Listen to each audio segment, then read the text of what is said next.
Pemirsa, sepekan terakhir cuaca kurang kondusif, di mana tiba-tiba hujan, tiba-tiba panas. Hal itu membuat kulit saya gersang dan kering, padahal saya sudah minum dan memakai lotion secukupnya.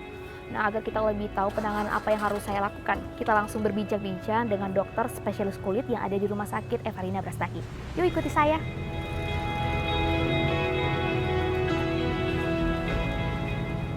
Nah, pemirsa, sekarang saya sudah bersama dokter spesialis kulit yang berada di Rumah Sakit Evarina Brastagi. Pemirsa, kulit merupakan organ terbesar pada tubuh manusia yang terdiri dari beberapa lapisan. Setiap lapisan kulit memiliki fungsi masing-masing. Nah, lapisan terluar berfungsi untuk melindungi kulit dari berbagai hal yang bisa menyebabkan kerusakan kulit seperti debu, kuman, dan paparan sinar matahari. Seiring berjalannya waktu, kondisi kulit bisa mengalami penuaan atau bahkan kerusakan hingga fungsinya terganggu. Oleh karena itu, sangat penting untuk mempertahankan kesehatan dan ketahanan organ pelindung ini dengan melakukan perawatan kulit secara rutin. Nah, pemirsa, sekarang saya sudah bersama dengan Dr. Frida. Ya. Pemirsa, tadi kan saya mengalami kekeringan atau gersang kulit. Nah, sekarang kita akan membahas bersama dengan dokter. Mohon perkenalan dulu, dok. Ya, nama saya Dr. Frida Adelina Ginting, SPKK. Saya sebagai dokter kulit di Rumah Sakit Evarina. Jam praktek saya sore sesudah praktek di rumah sakit pemerintah. Jadi kita di sini 3 kali dalam seminggu. Terima kasih. Baik, dokter boleh sedikit beritahu kepada pemirsa, kulit sehat yang sehat itu seperti apa, dokter? Ya, kalau kulit sehat itu bukan mesti hitam, bukan mesti putih. Nah, yang hitam juga bisa sehat asal dia cerah, begitu, tidak kering atau tidak berminyak, ya dia normal ya. Jadi yang hitam pun bisa dibilang sehat asal bersih. Ya, gitu.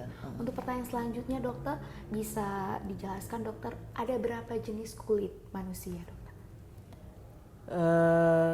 Jenis kulit manusia itu ada kulit kering, ada kulit normal, ada kulit berminyak, ada kulit sensitif, ada kulit campuran ya, antara kering normal atau antara minyak normal, berminyak normal gitu. Jadi memang ada kombinasi, ada yang sensitif, tapi ada juga yang kering sama normal ya, dokter. Iya. Untuk ini, dokter, adakah kalau misalnya kulit sensitif, perawatannya atau penanganannya seperti apa, dokter?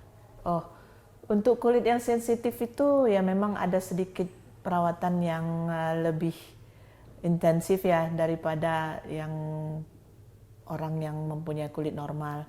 Karena dalam kulit sensitif ini dia gampang terkena sedikit aja apa cairan iritan atau alergen, dia bisa menjadi timbul gatal-gatal atau merah-merah. Jadi sedikit perlu perawatan untuk kulit yang sensitif. Baik. Untuk letak kulit asli kita itu sebenarnya di mana, dokter? Kan seperti yang dokter jelaskan ada lapisan tadi. Itu letak kulit asli kita itu di mana, dok? Kulit ada beberapa lapisan ya. Kalau yang dermis itu epidermis yang paling luar, dermis yang di tengah, subdermis yang di dalam. Jadi yang epidermis itulah yang disebut jaringan kulit yang bagian luar. Nah, itulah yang sering mendapat gangguan dari luar gitu. Baik. Untuk apa saja yang dapat mempengaruhi warna kulit kita, dok? Bisa dijelaskan, dok? Kalau warna kulit itu dia ada genetik memang ya, dari genetik dia memang udah dari lahirnya sudah agak gelap atau agak putih. Ada juga dari paparan sinar matahari bisa menjadi menggelapkan kulit ya, atau karena bekas-bekas luka atau kena cairan-cairan iritan atau alergen atau banyak hal yang bisa membuat warna kulit jadi berubah. Kalau untuk kolagen, dok, bisa dijelaskan fungsi dari kolagen sendiri untuk kulit? Oh iya, Kalau kolagen itu terdapat di lapisan dermis ya, di dalam ada epidermis, dermis yang di tengah. Kolagen ada di situ.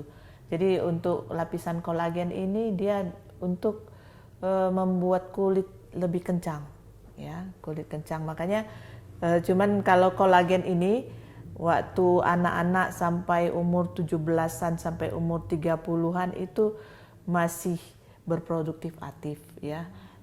Sudah umur 35-an, 40-an sudah mulai berkurang kolagen. Makanya ada yang kulitnya kendur. Nah, jadi ya itulah yang bikin kelihatan penuaannya karena kolagen tadi yang sudah berkurang. Baik pemirsa, itu tadi sedikit dasar terkait kulit dari Dokter Frida. Untuk lebih jelasnya, tunggu pesan-pesan sesaat lagi.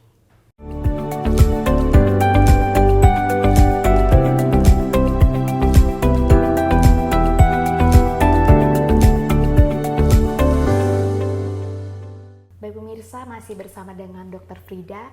Kita akan membahas ini dok, makanan apa saja yang sehat dan tidak sehat untuk kulit kita. Oh iya, itu kalau yang makanan sehat banyak, makanan tidak sehat juga banyak ya.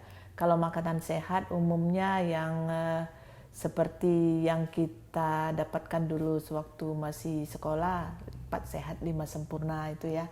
Jadi ada lengkap dia protein, ada karbohidrat, ada vitamin.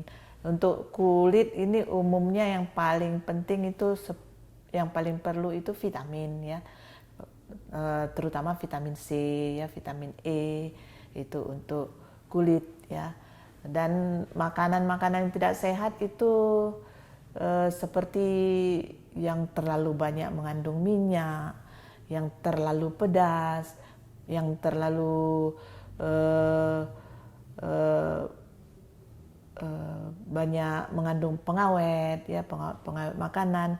Nah, itu yang fast food itu ya mungkin bisa merusak, lama-lama bisa merusak jaringan kulit. Ya, dokter, ya.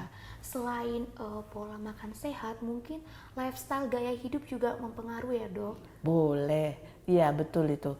Karena dengan lifestyle misalnya dengan rajin berolahraga ya, itu otomatis peredaran darah kan lancar. Dengan peredaran darah yang lancar, jadi terlihat wajah lebih cerah ya. Seperti itu. Untuk ini dok, untuk masyarakat atau pemirsa kita yang perokok atau sering bekerja di luar, yang berhadapan langsung dengan polusi udara, itu bagaimana dok? Iya betul. Itu dia yang namanya radikal bebas ya, yang rokok dan polusi udara itu ada dari radikal bebas ya. Itu yang sangat merusak untuk kulit kita, terutama wajah ya. Jadi dengan adanya radikal bebas ini membuat kulit menjadi gampang tercemar ya, enggak cuman udara yang tercemar, wajah juga kita dapat tercemar. Jadi bisa lebih mempercepat penuaan pada wajah. Jadi untuk itu banyak sudah kita anjurkan untuk memakai antioksidan, untuk anti radikal bebas. Jadi untuk membantu mengurangi atau memperlambat penuaan dini. Baik dok. Ya. Dan selanjutnya dok, anjuran apa saja dari medis untuk menjaga kesehatan kulit?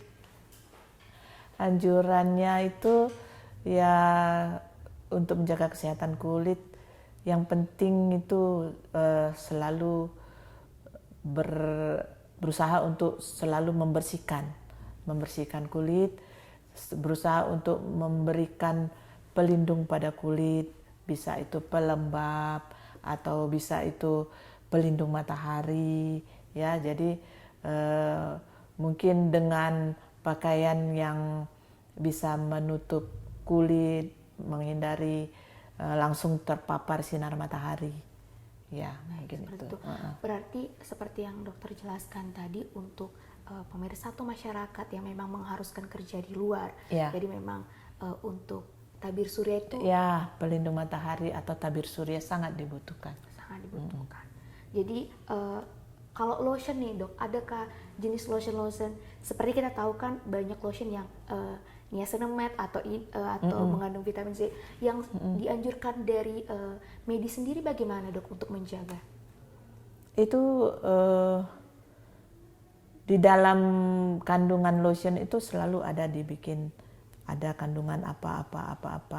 Jadi yang selalu yang sangat diperlukan itu adalah emollient ya, pelembabnya ya, pelembab emollient. Terus sun protector tadi ya, untuk pelindung matahari itu ada kandungannya di dalam ingredient dari lotion. Jadi harus itu yang diperhatikan. Ada juga beberapa yang memang bikin komedogenik ya. Itu harus diperhatikan ya. Jadi mungkin yang tahu itu dokter-dokter kulit bisa perhatikan apa kandungannya, ini yang bisa, apa yang nggak bisa gitu. Kalau misalnya kita ada perlu ambil sesuatu krim atau apa ya, lebih bagus konsultasi ya ke dokter yang berkompeten untuk itu ya. Baik dok, tadi sudah dokter jelaskan asupan makanan, terus itu internal kan dok, selanjutnya eksternalnya memakai lotion. Nah dok, kita sering dengar harus minum air putih 2 liter sehari. Nah itu bagaimana dok? Manfaatnya untuk kulit itu bisa dijelaskan dok?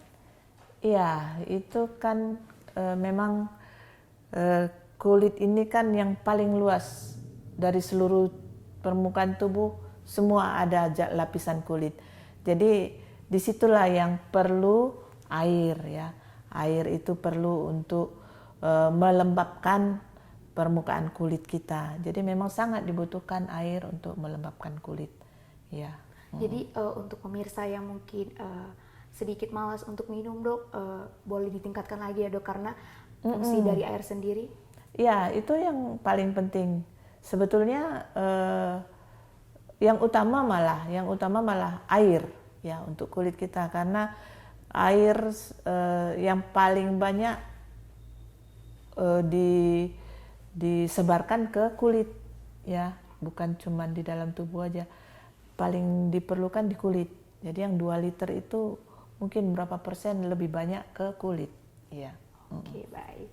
Baik pemirsa, setelah lagi kita akan kembali, kita akan mendengar penjelasan dari Dr. Frida, anjuran mandi yang seharusnya bagaimana. Tetaplah bersama kami, sehat bersama Rumah Sakit Evarina.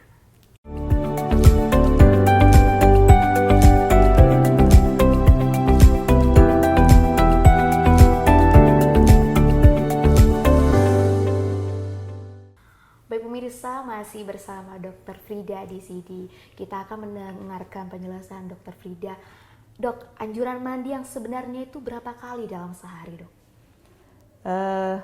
Itu tergantung orangnya ya. Mungkin kalau orang yang terlalu sering di luar, terus terlalu sering kena misalnya kena kotoran atau dalam pekerjaannya, bisa lebih dari 2 atau 3 kali sehari. Tapi umumnya standarnya ya 2 kali sehari, pagi-pagi, sore ya. Karena kalau terlalu sering juga mandi itu bikin kulit kering ya. Kulit menjadi lebih kering, jadi malah merusak. Jadi lebih baik 2 kali sehari, atau seperlunya kalau misalnya berlebihan dalam pekerjaannya untuk di lapangannya ya. Karena memang pada dasarnya kulit juga mengandung enzim ya dok, yang untuk baik. Bisa dijelaskan sedikit dok untuk minyak yang memang baik untuk kulit? Maksudnya? Kan kita memang tubuh kita memang mengeluarkan minyak alami ya dok. Ya, itu makanya kulit ini di samping juga untuk keindahan. Di situ juga kulit ini sebagai pelindung di tubuh kita ya, sebagai pelindung tubuh kita. Bayangkan kalau nggak ada kulit kan udah daging semua. Ya, jadi karena ada kulit ini makanya kita kelihatan sehat.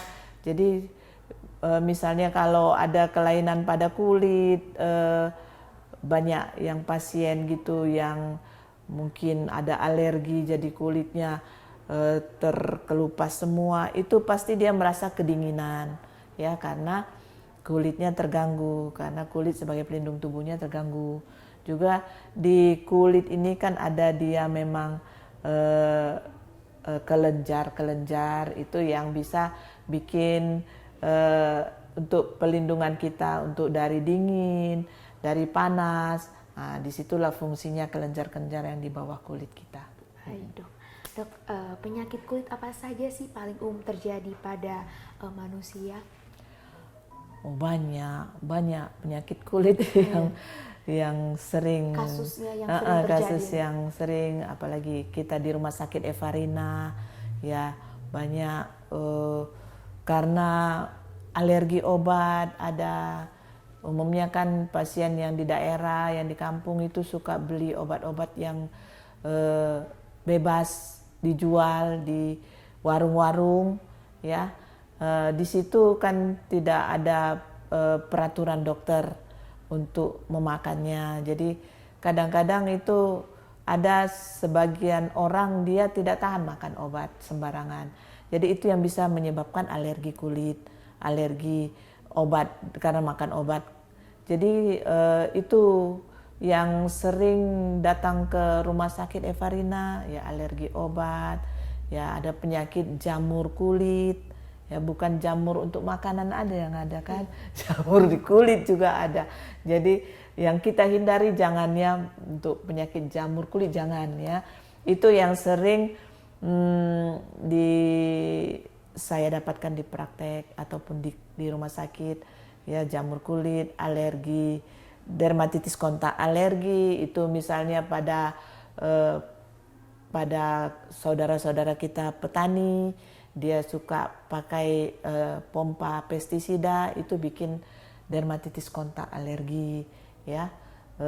Ada lagi dia untuk penyakit dermatitis seboroik namanya, itu yang umum didapatkan di klinik kita. Untuk jamur, penyakit jamur itu disebabkan karena apa, Dok? Iya, ini mungkin ada beberapa pasien kadang-kadang jamur kulit itu apa karena makan jamur ya, Dok? Ada juga tanya orang, ada juga yang tanya seperti itu. Enggak, itu beda sekali. Memang enggak ada hubungannya jamur makanan atau jamur yang di permukaan tanah yang tumbuh-tumbuh di pohon-pohon, enggak ada hubungannya jamur itu dengan jamur kulit ya. Kalau jamur kulit itu memang khusus di kulit, dia pertumbuhannya di kulit. Jadi kalau dia malah kulit manusia ya, dermatofita itu namanya, nggak ada itu, malah di hewan nggak ada, nggak bisa menular ke hewan gitu, cuman antara manusia aja itu dermatitis dermatofita itu namanya, penyakit jamur pada kulit ya. Jadi jamur itu kita nggak bisa lihat itu jamurnya, kita harus lihat dari mikroskop ya, dia berupa hifa, berupa seperti candida itu. Nah, jadi itu harus kita lihat di mikroskop, harus dengan pemeriksaan KOH namanya, itu di laboratorium dilakukan. Jadi kalau penyakit jamur ini umumnya di daerah-daerah permukaan kulit yang lembab, karena jamur itu bisa berkembang di tempat-tempat yang lembab, tempat-tempat yang kurang bersih ya. Jadi itulah untuk penyakit jamur kulit ya. Jadi memang penanganannya itu butuh tindak lanjut, seperti kita mengecek dari mikroskop ya, Dok. Iya. Dan penanganan selanjutnya berlanjut ya, Dok. Iya, penanganan selanjutnya ya harus berkonsultasi ke dokter. Rutin konsumsi obat. Ada obatnya khusus anti jamur, antihistaminnya juga untuk mengurangi gatal. Juga ada krim-krimnya untuk dari luar, pengobatan dari luarnya. Baik dok. Untuk seperti yang dokter jelaskan tadi bahwa saudara-saudara kita petani banyak yang terkena penyakit pada kulit. Nah, bagaimana mencegah agar penyakit kulit itu tidak terjadi, dok? Karena kan memang itu tidak bisa dielakkan kan, dok? Ya, itu sering saya dapatkan di klinik kita karena dermatitis kontak karena pestisida. Kita nggak bisa larang, itu pekerjaannya. Kita nggak bisa larang, jangan ke ladang, jangan memompa di ladang, kan nggak mungkin, itu mata pencahariannya. Jadi yang cuman kita anjurkan untuk saudara-saudara kita petani itu ya bersih-bersih. Habis melakukan pemompaan tanaman ya harus langsung mandi atau memakai pakaian yang tertutup, ya diusahakan jangan terkena hawa-hawa dari semprotan pestisidanya. Itulah yang sering saya anjurkan ke pasien, ke saudara-saudara kita petani. Baik dok, kalau umumnya nih dok, untuk menjaga agar kita tidak terkena penyakit kulit, seperti apa dok? Itu gampang-gampang susah ya, atau susah-susah gampang. Ya, karena itu balik-baliknya ke diri kita sendiri. Kalau kita itu sadar akan kesehatan kita lebih menjaga ya. Sebaiknya menjaga dari muda sudah harus dijaga ya, jangan nanti aja dulu, jangan gitu. Dari awal sudah harus dilakukan perawatan untuk kulit. Betul. Ya. Lebih baik mencegah ya dok ya? Ya, lebih baik mencegah daripada mengobati. Oke. Iya. Baik pemirsa, itu tadi pentingnya kita menjaga kesehatan kulit. Nah pemirsa, kesehatan kulit dijaga tidak hanya dari faktor eksternal, tapi dari internal juga, kebersihan yang seperti dijelaskan oleh Dr. Frida. Pemirsa, tidak terasa sudah 30 menit ya dok kita membahas terkait pentingnya menjaga kesehatan kulit. Saya Angel Nenggolan bersama dengan Dr. Frida. Pamit undur diri, terima kasih dan sampai jumpa. Terima kasih.